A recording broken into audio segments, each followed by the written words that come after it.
오늘은 정치와 종교의 야합이라는 제목으로 함께 말씀을 생각해 보도록 하겠습니다. 고대 국가에서는 정치와 종교가 불가분의 관계에 있었습니다. 이스라엘의 경우에 왕과 제사장은 모두 세습에 의해서 세워진다는 공통점이 있었는데, 이를 꼭 나쁘게 볼 필요가 없는 게, 이는 왕과 제사장이 세습될 때 왕은 제사장직을 겸할 수 없고 제사장은 왕직을 겸할 수 없는 그래서 분리되어 세습이 되는 그런 상황이었죠. 그래서 서로를 견제해서 서로 옳은 길을 갈 수 있도록 협력하고 견제하고 그런 기능을 하도록 그렇게 이제 하나님께서 만들어 두셨어요. 그래서 정상적인 상황이라면 왕이 국가적인 이익을 위해서 이방 종교의 예전을 받아들이려고 할 때 제사장은 제지하고 막고 생명 걸고 그건 안 된다 라고 막아야 하고, 제사장이 백성들의 인기를 기반으로 나라의 운영에 관여하려고 한다면 왕은 또 그것을 막아서, 그래서 정상적인 국가, 하나님이 다스리시는 국가가 되도록 해야 되는데, 만약에 왕과 제사장이, 왕의 가문과 제사장 가문이 결탁해서 야합이 이루어진다면 이제 정권과 교권이 하나가 돼서 부패하기 시작한다는 거죠. 그래서 정권은 백성을 약탈하고 교권은 그것을 정당화하는 그런 기현상이 벌어지면서 그 사회의 기반이 붕괴되고 나라가 망하는 그런 일이 벌어지는 거죠. 고려 시대가 불교가 굉장히 아주 융성했던 시기이지만, 융성이 지나쳐서 교권이 정권과 야합을 하고 왕이 잘 되고 그렇게 할 수 있도록 모든 민심을 또 왕에게로 옮겨주고 이런 역할을 하면서 불교도 타락했고 왕권도 부패했고 이러면서 사실 고려가 몰락의 길을 걷게 되는 거거든요. 이조 시대에도 마찬가지로 유교가 종교라고 할 수 있을지에 대한 분분한 의견이 있으나, 사실 종교에 다름없는 영향력을 행사하면서 유교가 조선시대의 모든 가치관과 이념을 완전히 바꾸어서 또 그 유교가 이제 정권과 하나가 되면서 그게 어떤 통치력, 영향력 이런 게 막강해지면서 사실은 또 쇄국주의로 걷게 되는 그런 일들이 일어나게 됐습니다. 호세아 선지자는 북이스라엘의 지도층, 제사장들과 왕족들이 함께 야합해서 백성들을 약탈하고 있다는 사실을 지금 지적하고 있는 겁니다. 하나님께서 그것을 지적하시고 지금 벌하신다는 건데, 우리 1절 말씀 볼까요? 1절, 2절 말씀 성경을 다 보세요. 1절, 2절 말씀 보시면, 제사장들아 이를 들으라, 이스라엘 족속들아 깨달으라, 왕족들아 귀를 기울이라. 너희에게 심판이 있나니 너희가 미스바에 대하여 올무가 되며 다볼 위에 친 그물이 됨이라. 패역자가 살육죄에 깊이 빠졌음에 내가 그들을 다 벌하노라. 이 말씀을 1절, 2절을 딱 읽을 때 여러분들이 이해가 잘 안 되시죠? 이게 무슨 말이지? 이런 생각이 들잖아요. 근데 사실 우리와 노선이 다르지만은 공동 번역은 천주교 성경이거든요. 그런데 원어에 가깝게 해석된 부분이 많아요. 공동 번역이. 참고할 만한 부분들이 많이 있는데, 공동 번역에서는 뭐라고 기록해놓고 있냐면, 사제들아 이 말을 들어라, 예언자들아 똑똑히 들어라, 왕족들아 귀를 기울여라. 법을 세워야 할 너희가 미스바에 놓은 덫이요 다볼에 친 그물이요 시딤에 판 깊은 함정이 되었다. 그래서 내가 너희를 한데 몰아 벌하리라. 이렇게 기록되어 있어요. 이렇게 읽으면 훨씬 이해는 쉽습니다. 왜냐하면 지금 사제들이, 그러니까 제사장들이, 왕족들이 법을 세워야 할, 그러니까 마땅히 정의를 구현하고 공의를 세우고 법을 세워 법대로 치리를 해야 될 책임이 있는 자들이 그들이 미스바에 덫을 놓고 다볼에 그물을 치고 시딤에 함정을 파서 그래서 백성들을 그 함정에 빠뜨리고 덫에 걸리게 하고 그물에 잡히게 되는 이런 일들을 너희가 하고 있다. 그러니까 이거는 하지 말아야 할 일인데 너희가 그런 일들을 하고 있다. 그래서 내가 너희를 벌하겠다. 이런 말씀이에요. 그래서 이 말씀을 보면 권세를 행하는 자들이 제사장들과 왕족들인데 미스바나 다볼이나 시딤은 모두 우상 숭배가 성행했던 곳입니다. 이 세 지역이. 그런데 국가 지도층들, 제사장과 왕족들이 거기에 올무, 그물, 함정, 덫을 파고 그물을 치고 함정을 파서 그들을 넘어지게 하고 함정에 떨어지게 하는 일을 하고 있다. 이게 모두 사냥에 관계된 용어잖아요. 그물을 치다, 함정을 파다, 올무, 즉 덫을 놓다, 이런 말은 다 사냥에 관계된 말인데 말하자면 이들이 누구를 사냥하냐? 백성들을 사냥한다는 거죠. 백성들을 사냥해서 자기들의 이기적인 욕심을 채우고 있다. 오늘날 우리나라의 현실도 무관하지 않고 전 세계적인 그 현실도 무관하진 않습니다. 그래서 우리는 미국이 경찰 국가네, 우리를 보호해줄 그런 국가라고 우리가 믿어 의심치 않는 사람들이 많이 있지만 사실 모든 나라는 자기 나라의 이익을 위해서 일하기 마련이고 자기 나라의 그 국익을 위해서라면 다른 나라의 손해를 신경 쓰는 나라가 얼마나 있겠습니까? 그게 정치적으로 서로 주고받는 그런 그 접촉과 또는 그 정치력을 통해서 최소한의 손실로 최대한의 이익을 보고자 하는 마음은 모든 사람이 똑같고 모든 나라가 똑같기 때문에 힘이 강한 국가일수록 자기네들의 힘을 이용해서 더 많은 국익을 취하고자 하는 거죠. 그런데 우리가 여전히 너무 좋은 나라고 우리가 믿고 의지해야 될 나라라고 생각한다면 그것은 미국이 우리의 우상이 될 수도 있는 겁니다. 사실은 그렇지 않은 거죠.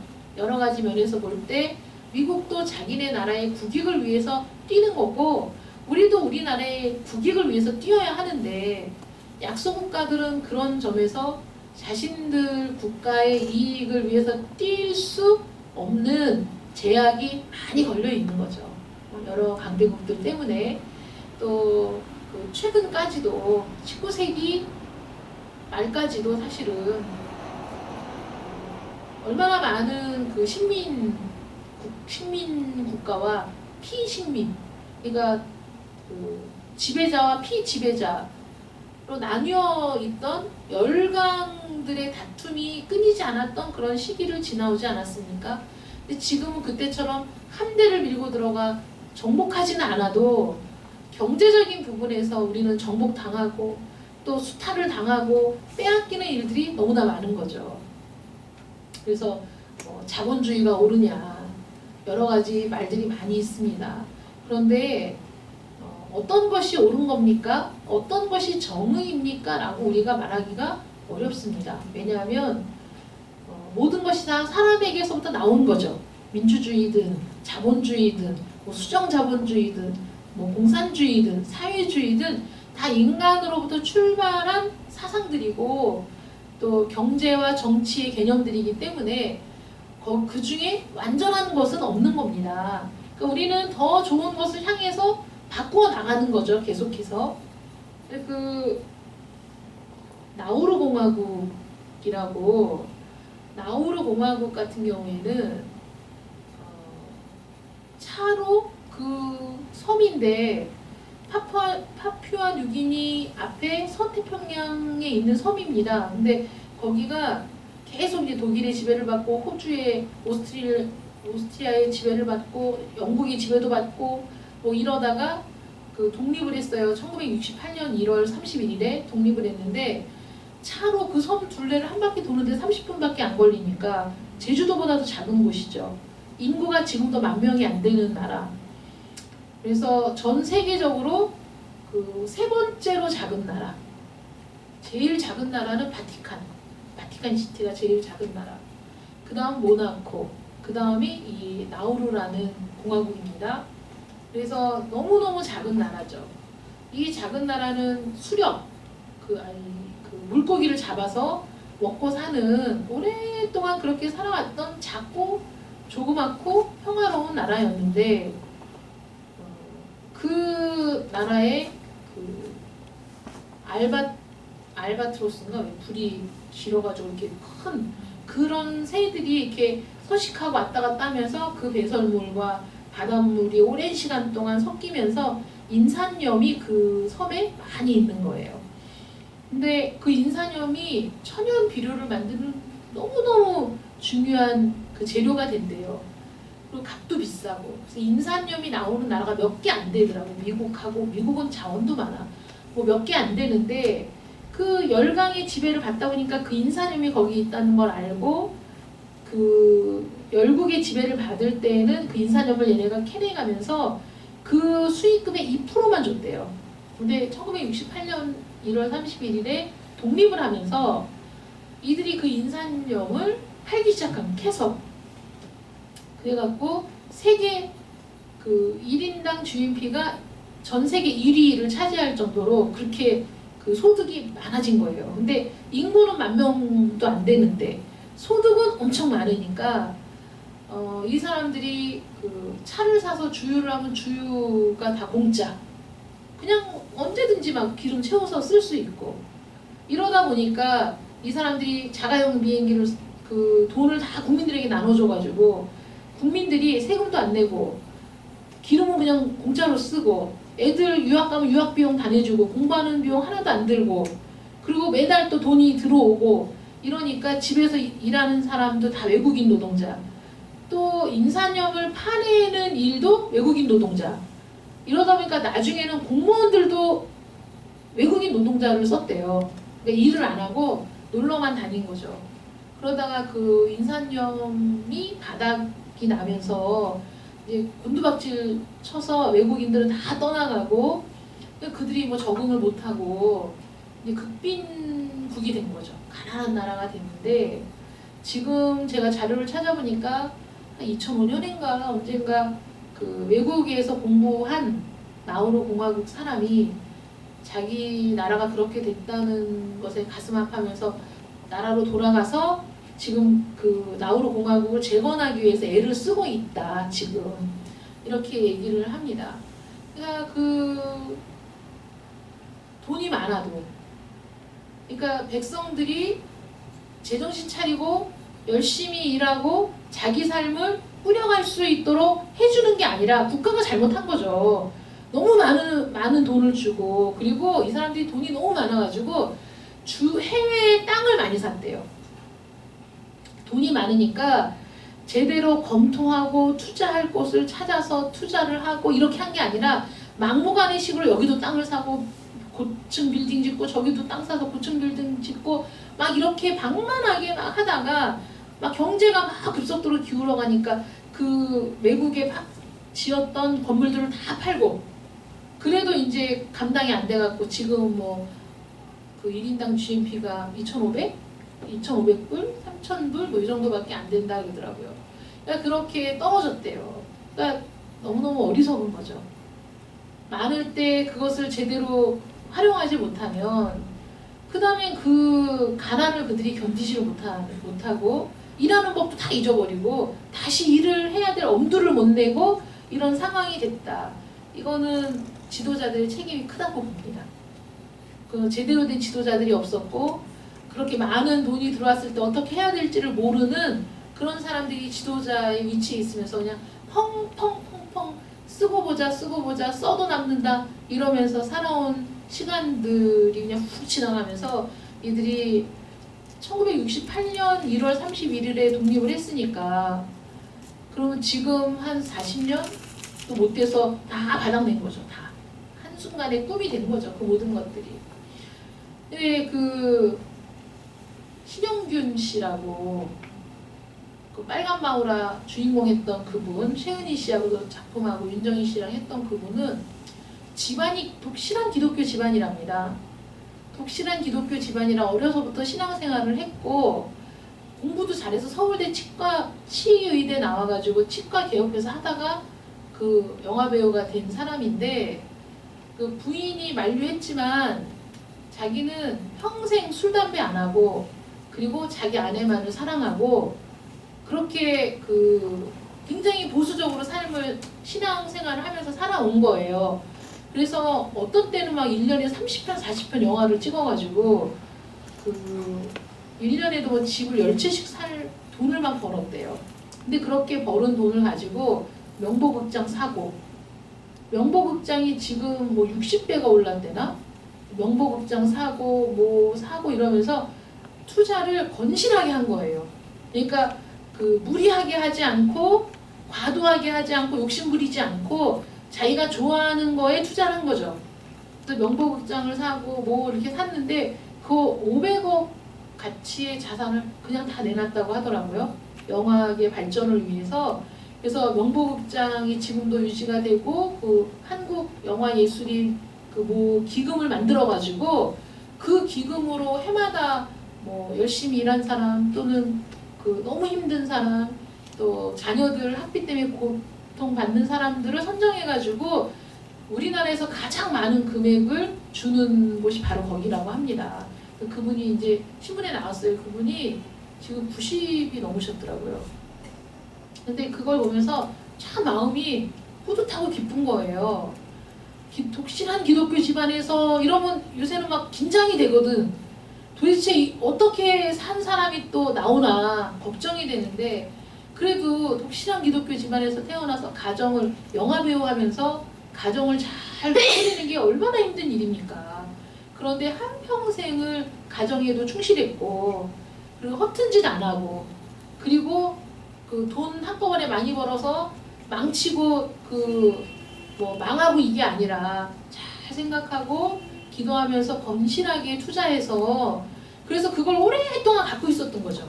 그때 그걸 사놓고 그냥 계속 갖고 있었는데 그게 가치가 딱 오르면서 엄청나게 그 비싸진 거예요. 근데 그거를 그냥 아낌없이 다 내놓고 그러니까 어떻게 그렇게 할 수 있었느냐 아깝지 않았냐 이렇게 인터뷰를 하니까 아 내가 그거 있다고 다 가져갈 수 있는 것도 아니고 그리고 내가 좋아하고 사랑하는 일에 쓸 수 있으니 얼마나 감사하냐 가족들도 전부 적극적으로 지지해줬다. 그리고 사실 가족들이 지지해주는 것도 어려운 일이거든요. 가족들이 다 지지해줬고 그리고 그 지금도 어김없이 10시에 출근해서 이제 그 건물이 그 자기가 이제 뭐 주기는 했지만은 거기 사무실이 하나 있어가지고 출근해서 일을 하고 또 퇴근을 하고 그래서 그 딸이 이제 같이 근무를 하나 봐요. 근데 누구 딸 이름을 부르면서 야 나는 죽으면 이 성경책만 같이 넣어줘. 그러면 돼. 평생 읽었던 그 막 이렇게 사진이 나왔는데 막 진짜 다 다른 그 성경책 이거 하나면 되지. 내가 뭘 가져갈 수 있겠냐. 나는 그냥 죽을 때 이 성경책 하나 내 관 속에 넣어주면 그걸로 나는 행복하다. 이렇게 얘기하는 참 그 제가 이때까지 알고 있는 연예인이나 또는 영화 배우들의 삶과는 전혀 다른 삶을 사는 그 한 사람을 보면서 참 마음이 뿌듯하고 감사하더라고요. 그러니까 얼마나 대조적이에요. 많은 것을 주셨어도 잘 관리하고 지혜롭게 관리해서 더 좋은 일에 쓸 수 있는 사람이 있는가 하면 그 넘치는 재물을 어찌할 줄 몰라서 국가 전체가 그냥 그 폭망하는 그런 일들도 이 세상에는 겪지 않습니까? 근데 그 나라가 기독교 국가야. 나우루 공화국이. 기독교 국가예요. 그러니까 그거를 하나님의 축복으로만 생각했는지는 모르겠는데 여러분 그 인산염이 그 섬에 가득 차게 될 때까지는 얼마나 오랜 시간이 지나야 만들어졌겠어요. 그거를 파먹는 데는 30년이면 끝난 거예요. 그걸 다 파내가는 데는. 그러니까 우리가 어떤 거를 쌓아두는 건 굉장히 오래 걸리지만 허무는 거는 순식간이거든요. 근데 한 국가가 허물어지고 망하는 데에는 이렇게 아무리 백성들은 훨씬 많죠. 백성들이 훨씬 많지만 소수인 왕족과 소수인 제사장들이 야합을 하면 그들은 모든 불의에 눈 감고 자기들의 탐욕을 이루기 위해서 백성들을 사냥하는 그런 형국이 된다는 거죠. 왜 이스라엘이 망했냐? 이래서 망했다는 거예요. 이래서. 하나님이 이스라엘 집, 이스라엘 족속 이렇게 얘기할 때는 그 국가를 얘기한다고 말씀드렸잖아요. 그래서 내 어미라고 부르는 건 그 국가를 얘기하는 거다. 그 국가가 그렇게 생겨 먹었으니 이런 국가가 무슨 소용이 있어? 백성들을 사냥하는 국가가 무슨 소용이 있어? 백성들을 이끌고 우매한 자들을 깨우쳐서 그들을 인도해야 될 책임 있는 자들이 그들을 사지로 내몰고 사냥을 하며 자기들의 배를 채우고 있는데 이 백성들은 또 그거를 몰라. 자기들이 지금 사냥을 당하고 있다, 수탈을 당하고 있다 이런 것도 모르고 그들이 제공하는 그런 이방 신을 섬기는 그 의전에 취해가지고 거기에 빠져들어서 모르는 거죠. 여러분 그 사메스라는 게 스포츠, 그 다음에 섹스, 그 다음에 뭐 스크린이었나? 그게 어떤 거냐면 정권을 잡은 자들이 우매한 백성들의 눈을 다른 곳으로 돌리는 그 역할로 그 세계를 띄우는 거잖아요. 역사적으로 항상 그래왔어요. 로마 시대에 원형 경기장을 왜 만들었겠습니까? 귀족들이 자기들이 즐기려고 만든 거 아니에요. 백성들의 모든 불만을 거기에서 잠재워버리기 위해서 만든 겁니다. 거기서 그러니까 백성들이 밖에서 받는 모든 스트레스가 거기서 해소가 되는 거예요. 감정적으로 막 소리 지르고 막 이러면서 대형 극장을 만들어. 그 극장 안에서 뭘 상영하냐? 그 왕족에 대한 충성, 국가에 대한 충성을 고무시키는 연극을 상영하는 거예요. 그런 것들이 로마가 다스리는 모든 지역마다 원형 경기장이 없는 곳이 없었잖아요. 그럼 거기에 그 원형 경기장도 얼마나 기가 막히게 잘 지어졌는지 그 구조가 다 이렇게 내려다 보이잖아요. 무대가. 우리 오늘날은 무대가 올려다 보이지만 그런데 가면 다 그 원형 경기장이 다 내려다 보여. 무대가 한가운데 있잖아요. 자연 음향 장비가 되도록. 그래서 거기 무대에서 어떤 얘기를 하면 이게 울려서 그 저 뒤에 있는 사람들에게까지 소리가 전달되도록 고안해서 만든 거예요. 그 원형극장이. 회의석상도 마찬가지고. 그런데 그게 그 아고라 옆에 원형극장이 다 있어요. 그러면 사람들을 다 모아 연극을 보여줘 춤을 추고 그들이 밖에서 모든 고민이나 이렇게 씨름해야 되고 고민해야 되고 생각해야 될 것들을 다 잊어버리는 거지. 거기 가서 그거 보느라고.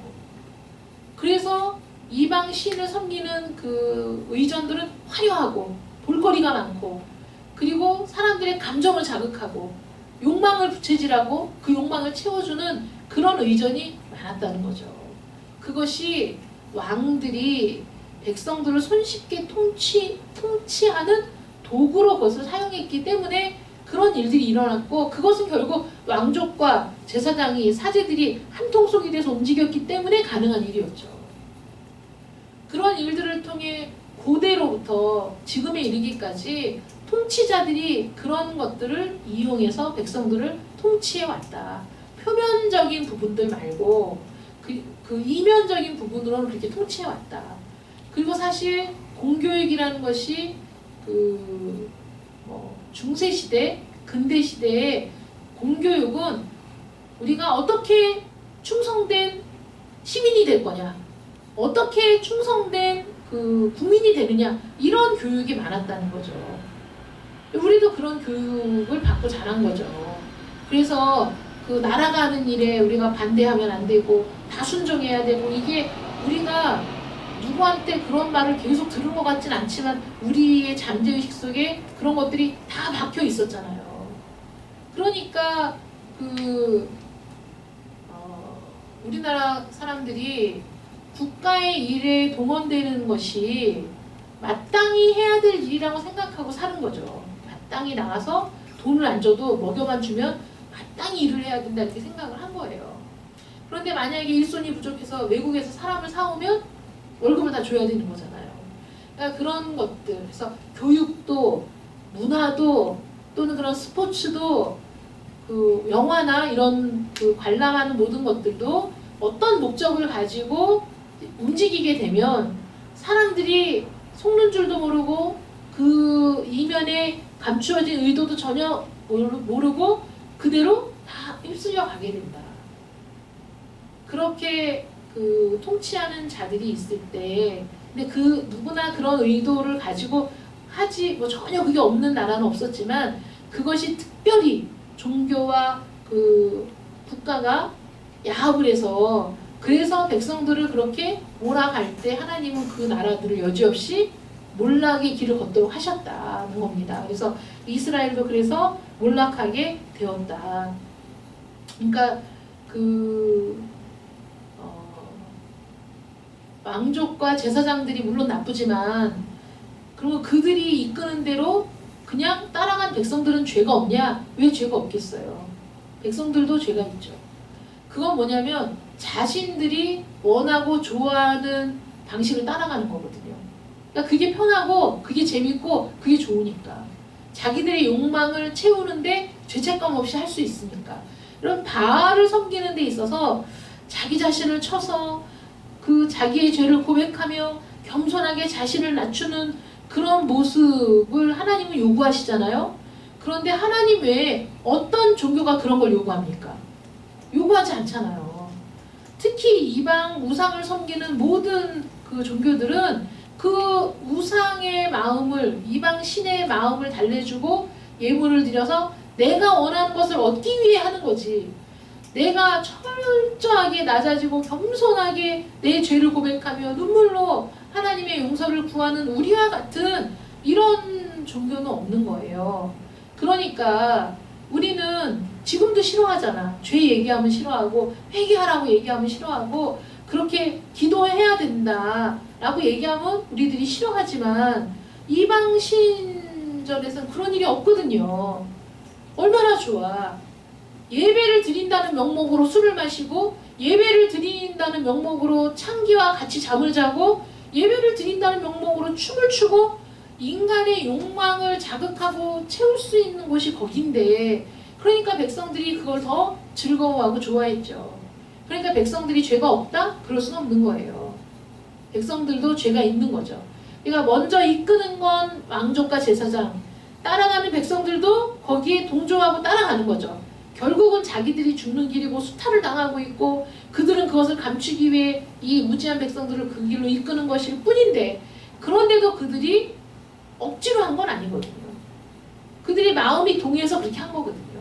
그러니까 이들 모두에게 책임이 있다는 거예요. 그래서 6절 말씀 보시면 그들이 양떼와 소떼를 끌고 여호와를 찾으러 갈지라도 만나지 못할 것은 이미 그들에게서 떠나셨음이라. 이게 무슨 말이죠? 우리가 레위기를 같이 하면서 하나님 앞에 갈 때에는 소나 양이나 염소나 가지고 가야 되죠. 하나님을 만나러 갈 수 있는 길이 그거잖아요. 그런데 이들이 소 한 마리, 양 한 마리가 아니야. 소떼, 양떼 이것들을 끌고 가도 못 만나 하나님을. 왜냐하면 하나님이 그들의 예배를 받지 않으시고 그들에게서 떠나셨기 때문에 야 우리 하나님을 만나러 가려면 어떻게 해야 돼? 여러분 하나님이 만나주셔야 만나는 거죠. 소떼를 끌고 양떼를 끌고 간다고 해서 하나님을 아무 때나 만날 수 있는 게 아니지 않습니까? 하나님이 인내하고 참아주고 책망하시고 또 책망하시고 일러주시고 깨닫게 하시려고 그렇게 오랜 세월을 하다가 어느 순간 이스라엘을 향하여 멸망을 선언하시고 그리고 더 이상 그들의 소리에 귀를 닫고 듣지 않으시는 때가 온 거죠. 그랬을 때 그들이 아무리 불러도 하나님 응답하지 않으시고 아무리 찾아도 하나님을 찾을 수 없는 그런 상황, 그게 그들의 죄악 때문에 벌어진 상황이라는 거예요. 그들이 어떤 죄를 지었습니까? 7절 말씀 보시면 그들이 여호와께 정조를 지키지 않았다. 이거는 그 부부간의 예를 들어서 하신 말씀이죠. 하나님이 뭐라고 말씀하셨죠? 네가 다시는 내 바알이라고 하지 않게 하겠다. 나는 너의 남편이 되겠다. 그것도 하나님이 우리의 남편이 될 때 하나님은 그 공의와 신의와 정절을 가지고 하나님 우리 남편이 되세요. 우리 외에 다른 것들을 생각하지 않으시는 분이시잖아요. 근데 그 하나님이 모든 것을 걸고 나를 사랑하고 모든 것을 다 내게 주고 생명을 주고 그리고 나의 남편이 되어주겠다고 하시는데 나는 그 하나님을 떠나서 저기 바알에게 가서 음란한 방법으로 바알을 섬기고 하나님이 원치 않는 방향으로 나아가고 이러면서 사는 삶, 그걸 하나님이 음란하다. 그리고 정조를 버렸다라고 말씀하시는 거예요. 우리에게 왜 이렇게 말씀하시냐? 우리가 그렇게 얘기해야 이해하니까. 그렇잖아요. 정조를 지키지 않는 세상이잖아요, 지금은. 그런데 생각을 해보세요. 우리는 이제 여자 입장에서만 생각을 하지만 무슨 15분짜리 무슨 영화가 있답니다. 그 영화에 보면 모든 상황이 딱 바뀐 거야. 남자가 육아를 하고 살림을 해. 여자는 직장에 나가. 돈을 벌어. 이 남자가 애를 얻고 마트라도 가기 위해서 애를, 우리나라 영화가 아니고 없는 건 아니죠. 유모차에 태우고 가면 야, 저 예쁜 엉덩이 좀 봐라 막 이러고 여자들이 막 휘파람 불고 희롱하고 이런 완전히 딱 바뀐 거예요. 남자랑 여자랑. 그리고 이 남자가 그러지 말라고 하면 그 여자들이 협박하고 으름장을 놓고 골목 지나가면은 여자들이 여러 명이 와가지고 그 성추행을 하고 그래서 나중에는 성폭행을 당하고 그러니까 자기가 성폭행 당했다 그러니까 아내는 네가 맨날 그렇게 반바지 입고 이렇게 입고 다니니까 그렇지 이렇게 얘기하는. 그러니까 이게 입장을 바꿔놓고 생각해보면 너무 어이없는 일인 거죠. 근데 그런 영화를 의도적으로 만든 거죠. 그렇게 생각해봐라 이런 거잖아요. 그러니까 그렇게 만들어서 보여줘야 아 저거 진짜 끔찍하네 이렇게 생각을 할 수 있듯이 하나님도 우리가 익숙하게 생각하고 그게 어떤 감정인가를 알 수 있는 그런 것들로 설명을 하신다는 거예요. 그게 바로 정조를 깨뜨린 거고 음란히 행한 거고 바람핀 거고 그러면서 사생활을 낳은 것과 똑같다. 얼마나 화나는 일이에요. 그렇죠? 평생을 함께하기로 굳은 맹세를 했던 배우자가 어느 날 내가 아닌 다른 사람과 그렇게 정분이 나서 나를 잊어버리고 아니면 배반하고 그런다고 생각하면 너무너무 고통스러운 거죠. 그거를 경험하지 않은 사람들은 또 잘 모르지만 경험한 사람들 얘기가 지금은 아니지만 옛날 얘기로 남편이 바람을 피면 돌부처 같은 돌부처도 돌아앉는다 이런 말이 있어요. 그러니까 아무리 돌부처같이 아무 감각도 없고 감정도 없고 그냥 그 남편이 이래라면 이러고 저러라면 저러는 여자도 남편이 바람을 피면 돌아앉는다. 그 정도로 상처가 큰 일이라는 거죠. 그러니 지금은 여자들도 더 많이 그러니까 여자고 남자고 간에 배우자가 약속을 깨트리고 언약을 깨트리고 정조를 헌신짝 팽개치듯이 팽개쳐버리고 이렇게 했을 때 그 분노와 상처는 엄청 큰 거다 그런 거예요. 그러니까 하나님이 하나님을 떠나서 우상신을 섬기는 백성들을 볼 때 그렇게 분노하신다는 거죠. 그렇게. 그래서 새 달이 그들과 그 기업을 함께 삼켜버릴 것이다 라고 하나님이 아주 저주를 하시는 겁니다. 그러니까 이제 이 상황은 늦은 거예요. 지금 이렇게 예언의 말씀이 선포될 때 이 상황은 돌이킬 수 없는 상황이 된 거라는 거죠. 그래서 양 한 마리, 소 한 마리, 아니 양떼, 소떼를 끌고 와도 하나님을 만날 수 없는, 하나님을 섬긴다고 말로는 하면서도 금송아지 앞에서 분양한 사람들을 향해서 사생활을 낳은 것과 똑같다라고 하나님이 심판하신다는 거죠.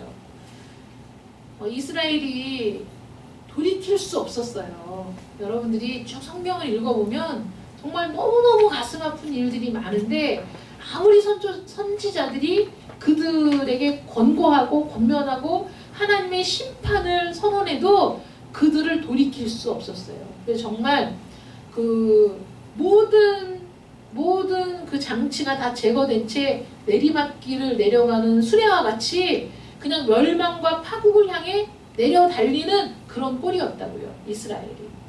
그러니 그들 중에 누구 하나가 양떼와 소떼를 몰고 온다고 해서 그 나라의 운명이 바뀌어질 그런 상황이 아니었다는 것이죠.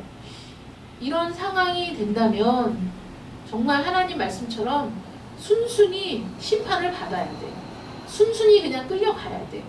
유다가 바벨론에게 멸망당할 때 이것이 그들의 모든 죄악에 대한 심판이었기 때문에 하나님의 뜻은 그래 너희가 순순히 오랏줄을 받아라 이렇게 말하듯이 그 심판을 멸망을 순순히 받아라. 그리고 너희는 그냥 순순히 끌려가라 바벨론으로. 거기서부터 다시 시작하는 거예요. 우리가 회개하지 않으면 절대 다시 시작할 수가 없습니다. 자기 죄를 깨닫지 않으면 절대 회복할 수 없는 거예요. 그러니까 자기 죄를 고백하지 않고 자기 죄를 통탄하지 않으면서 자기 현실만 바꾸기를 원한다면 그거는 말이 안 되는 소리인 거죠. 그래서 이스라엘은 완전히 부서져서 그 10지파가 이스라엘은 10지파, 유다는 2지파였잖아요. 그런데 이스라엘이 먼저 멸망당해서 230년 전인가? 유다보다 230년 전인가 멸망했거든요. 거기는 완전히 산산이 완전히 다 찢어져서 다들 디아스포라가 돼버렸어요. 유다는 그래도 바벨론으로 끌려갔지만 그 이스라엘은 아수르에 의해서 멸망당했을 때 갈기갈기 찢겨진 거예요. 그러나 하나님이 왜 그래요? 하나님이 사랑이라면서 라고 말할 수 없어요. 왜냐하면 하나님이 그들을 사랑하는 마음으로 내 암탉이 병아리를 끌어서 품에 모으려고 하는 것처럼 내가 너희를 품에 끌어안은 게 몇 번이냐 도대체 안 되는 거예요. 아주 작정하고 심판을 향하여 내려갔거든요. 마약에 중독돼서 마비된 것처럼 그들은 완전히 그 무방비한 상태에 죄악 가운데 완전히 노출되어 있었습니다. 그렇게 하도록 이끈 건 왕족과 제사장들이죠. 그들은 더 큰 심판이 있습니다. 그들의 죄는 백성들의 죄보다 훨씬 큽니다. 그러나 그들이 이끄는 대로 동조하고 자기들도 기꺼이 즐거워 따라했던 백성들의 죄도 만만치 않았던 것이죠. 그래서 이스라엘뿐만 아니라 인간의 역사상 어느 지역이든 어느 문화권이든 정치와 종교가 야합하면 백성들은 그냥 다 폭망하는 거예요. 그리고 그 나라는 몰락하게 되어 있습니다. 우리나라도 마찬가지고 우리나라 역사도 마찬가지입니다. 근데 지금은 조금 달라졌겠지만은 그렇게 기독교 인구가 준다 하는 상황에서도 2015년에 인구주택 총조사를 했는데 거기에서 개신교 비율이 최초로 1위에 올라섰어요. 2015년에. 근데 여러분 이게 참 감사한 일이지만 한편으로는 가슴이 서늘해지는 거예요. 왜냐하면 개신교 비율이 1위로 올라섰다면 그렇지 않아도 우리 기독교인들의 책임이 큰데 이 나라에 하나님께서 누구를 보고 과연 심판을 작정하시겠느냐. 믿지 않는 사람들이야 세상에 널려있고 하나님은 주의 백성들을 눈여겨보시는데 그들이 정신을 차리지 않으면 그들이 지금 현실을 제대로 보지 않으면 그들 때문에 이 나라, 이 백성이 더 위험해진다면 하나님은 심판을 작정하실 수 있다는 거죠.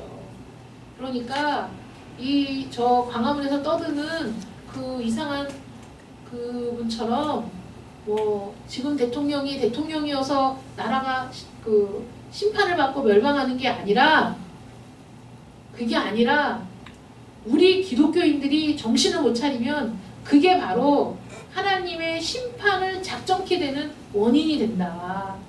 우리야말로 백성들이 올바른 길을 갈 수 있도록 해야 된다는 거죠.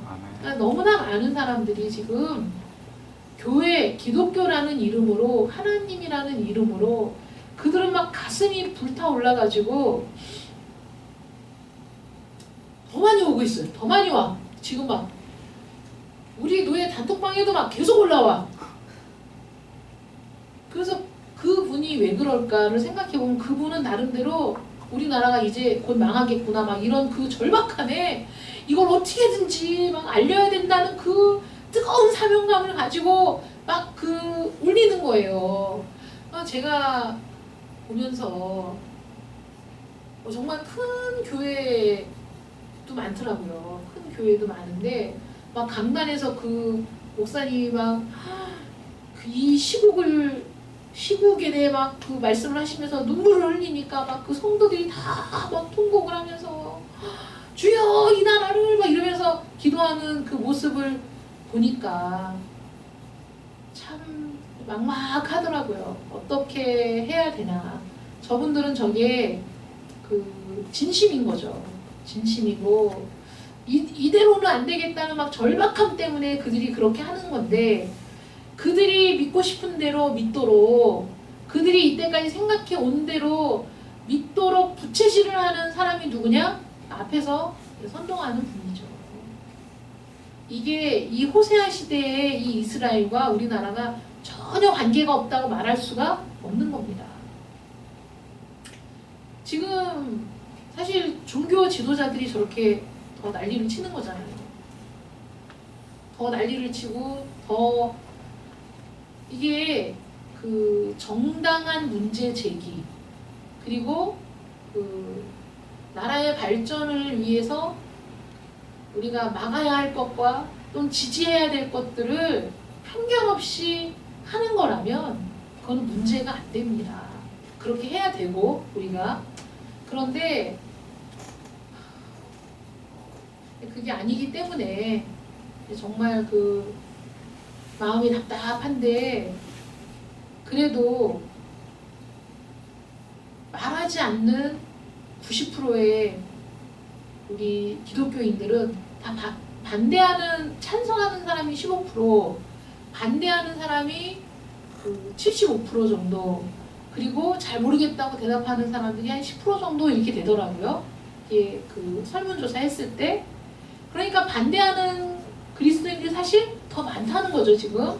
그런데 반대하는 사람들은 그렇게 막 세력을 모아서 같이 나가서 뭐 맞불을 놓고 이런 거를 하지 않고 있는데 저는 좀 한 걸음만 뒤로 물러서서 좀 냉철하게 볼 수 있으면 좋겠고 그리고 그 아까 오전에도 말씀을 드렸지만 하나님이 우리에게 주실 말씀은 이미 모세에게 다 주신 거랑 똑같다. 모세에게 살아있는 생명의 돌을 이미 다 주셨다. 그것이 시간이 지나면서 성취되고 신약에 와서 완전히 성취되고 그 다음에 우리가 어떻게 살아야 할 방편도 이미 십계명에서 다 주셨다. 그리고 그걸 성취하지 못하는 죄인인 우리를 위한 구원의 길도 이미 다 알려주셨고 성취되었다. 그리고 구약에 이미 하나님이 말씀하신 지구의 종말, 이 인류의 종말에 대한 그 예언이 요한을 통해 다시 한번 확인되고 그 종말에 관한 예언의 말씀은 우리에게 위협의 말씀이 아니라 우리에게 소망이 되고 우리가 즐거운 마음으로 바라고 기다릴 메시지가 되는 것이다. 마지막을. 이런 모든 것들이 이미 주어졌는데 거기에 새로운 계시는 없다는 걸 여러분들이 분명히 아셔야 돼요. 응답은 개인적인 거예요. 예를 들어서 하나님 뭐 병을 낫게 해주세요. 아니면 지금 너무 힘이 들어요. 이사를 해야 되는데 우리에게 정말 그 필요한 집을 얻을 수 있도록 도와주세요. 이런 일들을 하나님이 그거 안 들으시냐? 들어주시죠. 들어주시고 응답하시고 우리를 인도하십니다. 그러나 기독교인 전체의 어떤 운명이라든지 또는 그 종말이라든지 이런 모든 계시는 이미 다 주어졌다. 새로운 계시가 없다. 그 계시의 완성이라는 부분에 있어서 우리에게 필요한 모든 계시는 이미 다 주어졌다 이렇게 보셔야 돼요. 그래서 그런 것들을 하나님이 나하고만 말씀하신다. 하나님이 나에게 계시하셨다. 그래서 미래를 막 얘기하는 이런 것들은 하나님이 원하시는 게 아닙니다. 분명히 아셔야 돼요. 하나님이 우리에게 미래를 알지 못하게 하셨다고 성경이 분명히 말씀하고 계시거든요. 그러니까 하나님이 뭐 미래에 일어날 일을 전혀 안 보여주시냐? 개인적으로 보여주시기도 하죠. 그런데 이런 거예요. 뭐 2020년 1월 25일에 이런 일이 일어나 이렇게 주시는 게 아니라 하나님이 꿈으로 알게 하시고 그 알게 하실 때는 희미하게 알려주시는 거예요. 희미하게. 그것도 다른 사람이 아니라 나에 관계된 걸 희미하게 보여주시는데 내가 그 부분에 대해서 끊임없이 기도하면서 내 하루하루의 삶을 최선을 다해 살아갈 때 어느 순간에 아 하나님이 보여주신 게 이런 거구나 하고 깨달을 때가 와요. 그렇게 하나님이 보여주시긴 하지만 맨날 몇 월 며칠 몇 시 이렇게 하시는 분이 아니세요. 왜냐하면 이 지구의 종말도 하나님은 우리 주님조차도 그날과 그 시는 아버지 외에는 아무도 모른다 이렇게 말씀하셨잖아요. 그러니까 어떤 특별한 계시, 새로운 계시, 저분이 너무 그 영역이 아주 뛰어나셔가지고 저분은 뭐 이 시대의 선지자 이런 얘기는 옳지 않다. 그래서 하나님의 말씀으로 다시 돌아가는 것이 우리가 해야 될 일이고 이 나라를 바로 잡을 큰 축이 지금 우리 기독교인들에게 지워져 있다. 왜냐하면 개신교 비율이 그 1위로 올라섰기 때문에 다른 것들을 핑계댈 수 없는 상황이 되었다. 우리 종교개혁이 끊임없이 이루어져야 되고 끊임없이 하나님과 대척이 되는 것들을 우리는 다 끊어버리고 하나님이 원하시는 길을 가야 한다는 것 여러분들 잊지 마시기를 축원합니다. 정말 나라가 분열되고 그 개신교도들 사이도 이렇게 갈라지고 나뉘어지는 이런 그 상황을 보면서 상대방을 비난하기보다는 옳은 방향을 자꾸 얘기해야 된다 이런 생각이 듭니다. 그 이단에 빠진 사람들과 똑같다는 생각이 들거든요. 이단에 빠진 사람들은 그게 옳다, 이게 그 최선이다, 이것이 진리다라고 믿기 때문에 우리가 아무리 얘기해도 그들이 듣지 않아요. 그럼 우리는 저것도 미쳤네, 얘기해도 안 듣네 라고 생각하면 안 돼요.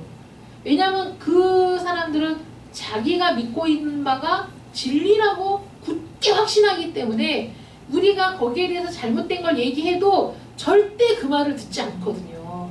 그러니까 그 단단한 껍질을 깨고 부수기 위해서 그 이단에 빠진 사람들을 대상으로 사역하는 사람들이 쓰는 방법은 진리의 말씀을 가지고 자꾸 얘기하는 거예요. 말씀을. 그리고 그들을 사랑하고 인정하고 품어줘야 돼. 우리가 냉대하고 배척하고 미쳤다고 그러고 그런 것들은 필요 없다고 하면 그들은 절대 돌아오지 않아요. 근데 마찬가지로 지금 저렇게 제가 볼 때 잘못된 방향으로 막 가시는 분들도 이것이 나라를 위한 길이다, 애국하는 길이다, 이게 하나님이 원하시는 길이라고 굳게 믿기 때문에 저렇게 하는 거예요. 모든 갈등을 불사하고 누가 어떻게 생각하든지 말든지 이것을 빨리 전해야 되고 이걸 사람들이 빨리 깨달아야 되고 우리 주의 종들이 이거를 빨리 정신 차리고 알아야 되는데 이런 막 불타는 사명감으로 그거 막 하시는 거거든요.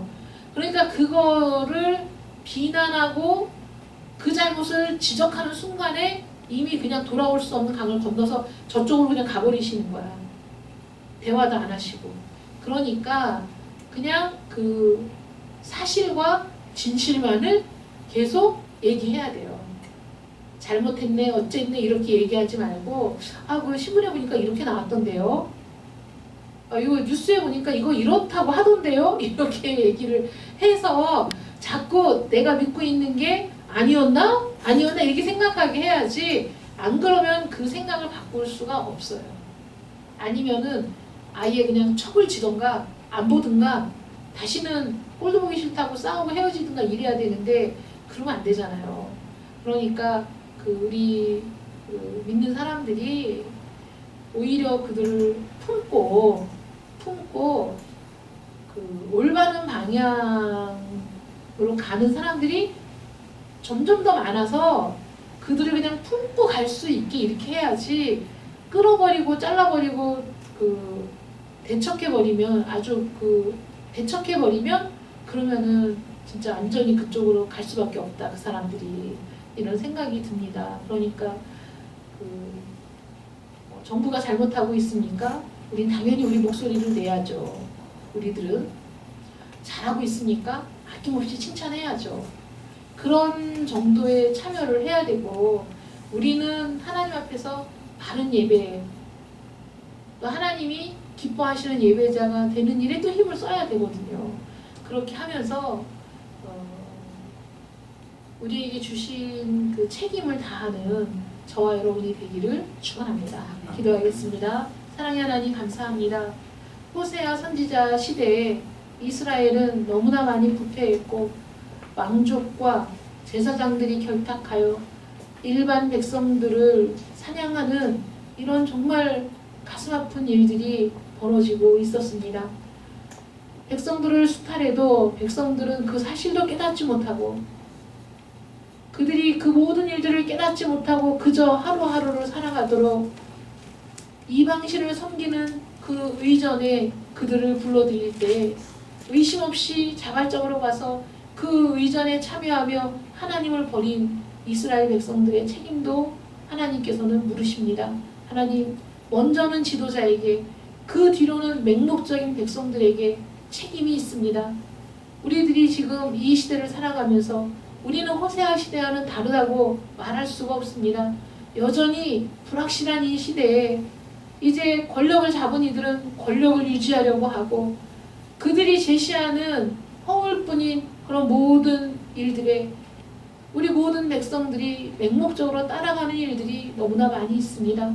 하나님, 그러나 이제 하나님을 향하여 올바른 길을 가고자 작심한 우리들, 하나님의 뜻대로 살기로 결단한 우리들이 이 시대를 분별할 수 있도록 하나님 지혜를 주시고 눈을 열어주시고 하나님의 공의와 정의가 실현될 수 있도록 힘쓰는 자들이 되게 하여 주시옵소서. 이 세상의 거짓된 물결에 휩쓸리지 않도록 도와주시고, 우리가 할 수 있는 한 다른 이들을 돕는 길은 진리의 말씀을 바르게 선포하는 것뿐이니, 하나님의 말씀의 권세를 우리에게 부여하시고 하나님의 성령으로 충만하게 하사 하나님의 뜻을 바르게 전할 수 있는 저희들이 되게 하여 주시옵소서. 예수님의 이름으로 기도드립니다. 아멘. 아멘.